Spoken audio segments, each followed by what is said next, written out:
Ano nga ba yung mas maganda? Magtrabaho bilang kasambahay o magtrabaho ka as a cleaner na stay out kayo? Kasi ang cleaner is may accommodation sila, 8 hours lang sila. Pero sa bahay pa rin yan sila nagtatrabaho. Mostly sa bahay din sila. Pero stay out sila, may accommodation sila.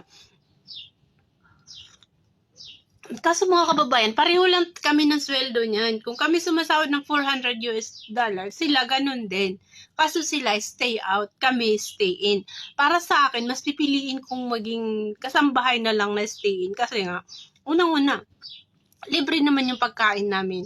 Although sila may food allowance sila, pero hindi yan siya enough for 1 month. Tapos yung personal needs namin, kahit papaano binibigay yan ni madam. Sa kanila naman is binibili nila, bawas sa sweldo mo yon. Tapos, ang wifi, mga internet, ibang natin, syempre, marami tayong pangangailangan. Pag stay out ka, ikaw ang bibili ng mga yun. No? Kaya hindi natin masisi yung iba ng mga kababayan natin. Hindi lahat, sinasabi ko, hindi lahat. Maraming kababayan na nag-stay out, kumakapit sila sa patalim. Alam mo kung bakit? Kung hindi sila kakapit sa patalim, yung sweldo nila kukulangin pa sa mga pangangailangan nila. Isipin mo, pareho